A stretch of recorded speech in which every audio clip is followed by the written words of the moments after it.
Can we bless those who wrong us? Can we bless those who wrong us? And what will happen when we bless them? First of all, why did they do this to me? Why did they do this to me? Answer: my past karmic account, and full stop. But I have never done anything wrong to them. But we are not talking about this costume. We are not talking about this costume. The karmic account is not between husband and wife, between parent and child. The karmic account is between soul and the other soul. Parents will say, but all my life has been for my children, and this is what they do. But it's not about this lifetime. It's not about this lifetime.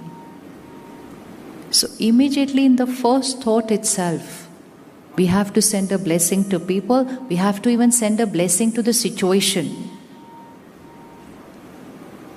Suddenly there is a crisis. Immediately first thought, this has come for our benefit. This has come for our benefit. There is a benefit in this scene. I will not be able to see anything beneficial right now. But I have to bless that scene, which means I have to raise my karma level. I cannot allow that scene to overpower me. I have to overpower that situation. And it's very easy to overpower the situation. Just look at the situation and say, you've come for my benefit. Everybody around you will say, everything's gone wrong in your life. Well, nothing goes wrong in my life. It's come for a benefit. Now this is power. And now you radiate a blessing that ye mere kalyan ke liye aayi hai baat. This has come for my benefit.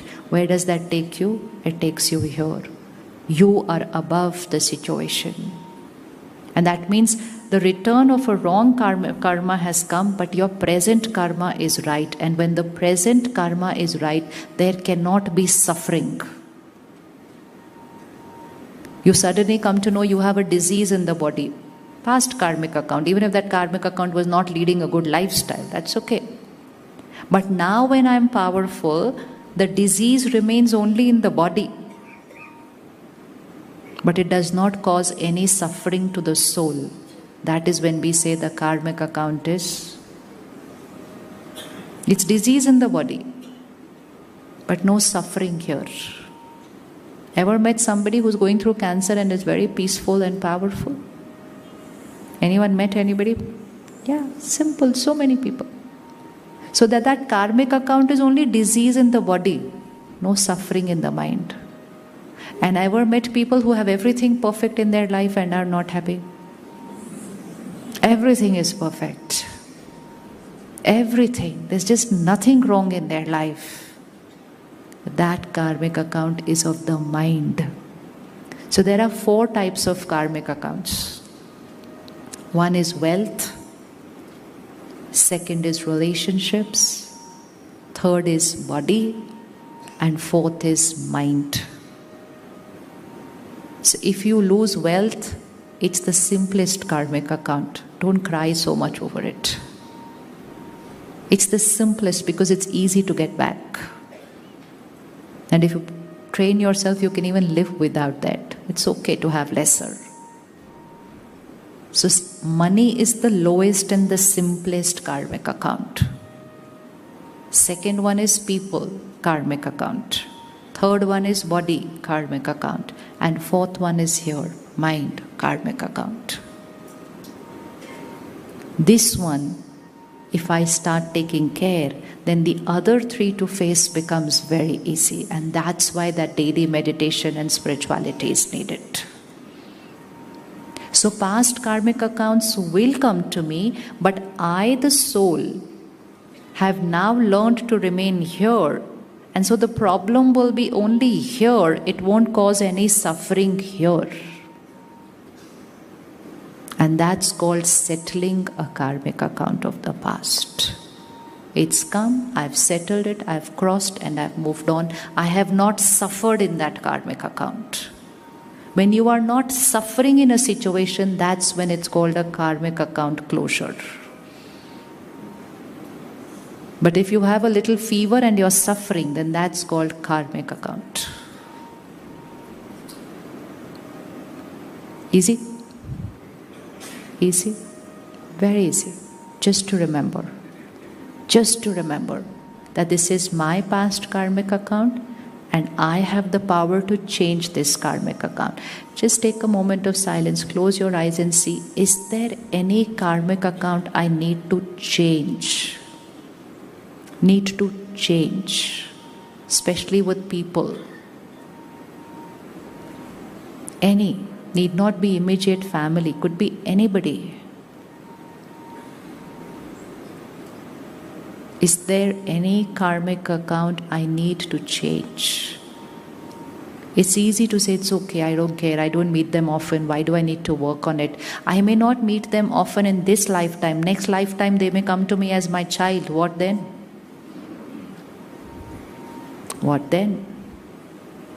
So heal every karmic account. Change the quality of that karmic account. Don't keep it pending. We will meet again. Bring that soul on the screen of your mind. Bring the soul on the screen of your mind.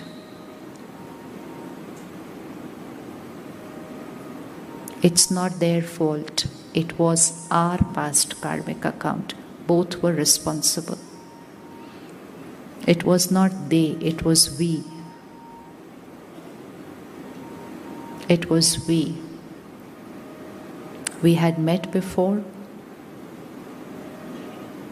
There was a karmic account created, and in this costume, I have experienced that return of that karmic account. But now, I understand that both of us were responsible, and so, past is past.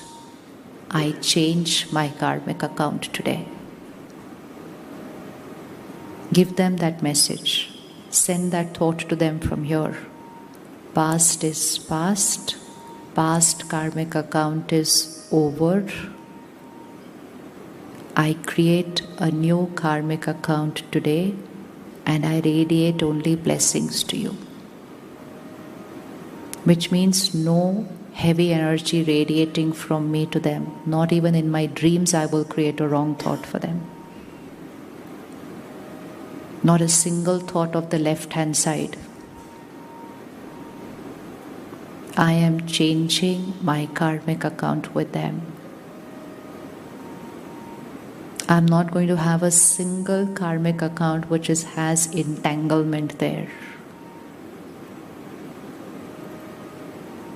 Before I leave this costume, all my karmic accounts should be, yes, before I leave this costume, all my karmic accounts should be sorted. And when am I going to leave this costume?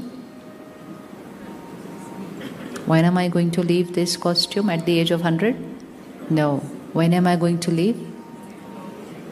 Anytime. So when do I need to resolve? Now. It's now. Even if I don't leave, they may leave. They may leave. And if one out of the two changes their costume and have not resolved that karmic account, we will meet again and again and again and again. Every next meeting gets tougher. Every next meeting gets tougher. And so if you look at the world around you, there is so much happening. The human mind says, how can anyone do this to someone? They've met before. They've met again. Last time they didn't resolve it. It's come this time. Nothing can come to anyone without there being a past karma. So who's ready to resolve their karmic accounts? Anyone, it could be anybody. It need not be immediate family. It need not be friends. It could be a working colleague. It could be a neighbor in your old house, entanglement, conflict. Anyone I'm on not talking terms, communication breakdown. Call them up today. Call them up. We need not be friends with everybody. But we should not have conflict with anyone. There's a difference. Basic courtesy. Basic. Not just in behavior, in my mind. No undercurrents. No undercurrents. Done? Ready to do that? How many of you found someone with who I have to do that? When will we do that? When will we do it? You know the easiest way to do it? Just keep sending them these thoughts before you even talk to them. The easiest way to influence a person is just by keep sending them those beautiful thoughts here. You can even do it with your children. Sometimes just keep on talking about something and it just doesn't get resolved. Just send it to them using the power of the mind. The easiest and the most powerful form of communication is vibrations. Don't have to keep talking about that same topic. It only leads to conflict and sometimes leads to arguments at home. Just keep sending that thought in a powerful affirmative vocabulary. Don't radiate the thought, you should not do this, you shouldn't have done this. This is not going to be the thought. The thought is going to be a karma ball. So that karma ball has to be of the highest vibration. So radiate that thought to them as a blessing. The language should be a blessing. So let's say your child is making a career decision, a financial decision, a relationship decision, and you don't believe that he's taking the right decision or she's taking the right decision. Repeated discussions, repeated arguments, they are there on that decision. Why are they taking that decision? It is their past karmic account. The whole world can stand and tell them it is wrong. Not only you, the whole world can tell them this is wrong, don't do this. Why are they doing it? Why are they doing it? And you know, sometimes they also know it is not right. They know it is not right, but their intellect will only take them towards that because it is their karmic account. So even if sometimes we are seeing the other person doing something, we know it's going to create a problem. But if we all radiate blessings for that soul, and we radiate these vibrations to them, you are a powerful soul, you will take only the right decision. Stop saying your decision is wrong, your decision is wrong, your decision is wrong. That's only going to make it tougher. Keep just radiating a vibration. You're a powerful soul, your every karma is accurate, your every decision is perfect. Just keep sending and sending and sending and sending and sending daily. Two options. One, their decision will change. Their decision will change because you sent them the vibration, empower them to change that karmic account. Two, even if they don't change their decision, your blessings become their power. And that power gives them the power to face that karmic account. But if we get worried and we get anxious and we get hurt and we get upset and we get angry and we get irritated, then the vibrations we radiate to them depletes them and that karmic account gets only tougher and tougher and tougher. So there is no situation in life where I'm allowed to create a negative thought. No situation. No situation. In every scene, my thought will have to be here. So how much strength I need for that? How much power I need for that? Do we need it or not need it? Yes. So don't you think that we need to spend some time every day creating that power? We won't be able to create that power when the scene comes. That power has to be created on a daily basis. And that is why daily programming, daily understanding, daily learning, daily studying, daily meditation, daily, not once in a while. Once in a while will not create power. Once in a while is only feel-good factor. Once in a while does not translate into power. Only consistency translates into power. Consistency. The other day I was at the center and I met a young lady. She lost her young child. The child was coming out from school. She was there. And something happened and that child met with an accident with a bus. Right there in front of her. And she had to pick him up and take him to the hospital. She was ekdam stable. Absolutely stable. And so the doctor says, we have to inform his family. She said, I am his mother. He just looked at her face and said, you can't be his mother. She said, I am his mother. Because she was very stable. Practice. Daily practice. Stable. But that soul left the costume, the child. And she was stable. And the doctor said, I can't believe she can't be his mother. And she said to him, Doctor, I have to meditate and send him power and blessings for his new journey. This power cannot be created at that moment. This power is created on a daily basis and used when a situation comes. Detachment shifts us from thinking about us to actually thinking only about them. People think detachment moves us away from people and relationships. It actually strengthens relationships because you shift from being selfish. Selfish means, how will I live without you? And selfless means, you need power on your new journey. That is detachment. Attachment will only think of my pain. Detachment will think of what to give you on your new journey. That is power. And this is not one mother. You come to any center, you will meet people who've gone through crisis and you see their face and you say, you couldn't have gone through this situation. Absolutely stable. It's just a fitness level. But how does that fitness level reach there? Daily exercise. Daily exercise. Daily exercise. And we are going through times we need that fitness level. We need that fitness level. So to do the right karma, first aspect that we need to take care of is the wealth we earn. Money.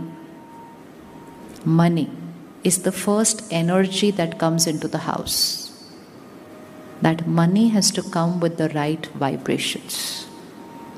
It's not how much we earn, it is how we earn what we earn. The money needs to come with the right vibrations. Highest principles and ethics. Ethics should not be a word in business. Ethics should be a normal thing to do. Highest. Not the same what everyone is doing. The highest. Money is not currency. Money is not an amount. Money is coming with vibrations. Vibrations of the one who is earning, vibrations of the people who are working with you, vibrations for the people who you are interacting with, who's your client. Everyone's vibrations are coming home with that money. So please be careful. That's that first point where karma is getting affected. First point is wealth. Second point, the food we eat is affecting the mind. The money I earn is affecting the mind. The food I eat is affecting the mind. Jaisa an, vaisa man. As is the vibration of the food, so is the state of my mind. Consuming a diet which has pain, which has energy of death, which has energy of pain, hurt, aggression, struggle, helplessness, fear. Would that be right karma? Would that be right karma? Yes, no. Would that be right karma? Someone has to die for my taste. Is that right karma? No. Everyone knows it's not healthy anymore. It never was healthy, but there was a big myth built up around that. Big one. It was never healthy because death can never give health. Death can never give life. It can give you proteins. It cannot give you health because it is energy of death. So experiment for 3 months with a vegetarian diet. Just 3 months. You will see a shift in your gut and in your mind. Fundamental shift.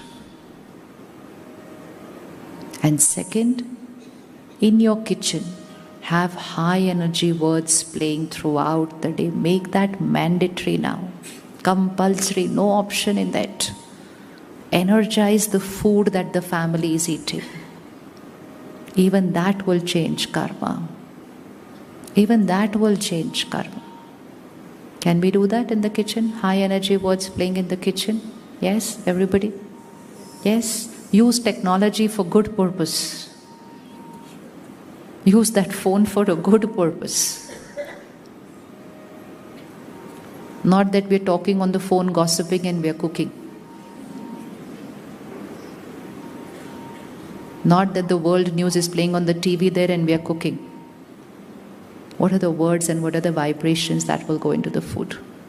Very, very careful. Don't cook mindlessly and don't eat mindlessly. Mindful cooking, mindful eating. Be very careful where you are eating, who has cooked what you are eating, and how you are eating. And where does the money come of that food that you are eating? Be very, very careful. It can change your karma, it can change your destiny. So the wealth has to be right, the food item has to be right, the person cooking has to be in the right mind state. If you are upset, you're in pain, don't cook. Wait, sit back with yourself for 5 minutes. Write out something. Release. Say, I forgive. Write it out. Read something positive. Clean your mind before you start cooking. Don't just go cook and come and say, fine. It can change somebody's decision that day, that food. It's a very big karmic responsibility, the cooking. Very big. And then eating. It's become so common eating with watching screens. So common and so normal. Who all are consuming their food with screens? Chalo ji. No one in this hall. To raise your hands. When you're doing the karma, raise your hand. Only then you will change your karma. Chalo. It's so normal that we don't feel the need to raise our hand. So what is the question? What question is this? How can we only eat? How can we only eat? We can use that time to watch something, right? No. Everything that you're watching, everyone who you are talking to, all those words are going into that food. Imagine watching the world news and eating. You don't need to do anything to create stress in your life after that. Nothing. You just eat with all that shouting and that noise and that disturbance and that war and that death there. You don't have to do anything now to disturb your mind after that. Mindful earning, mindful cooking, mindful eating will change destinies.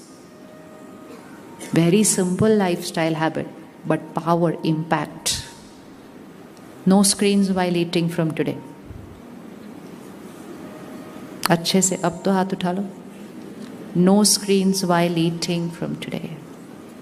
And make this a rule at home. Let your children cry for 2 days. Let them cry. Let them scream. Let them shout.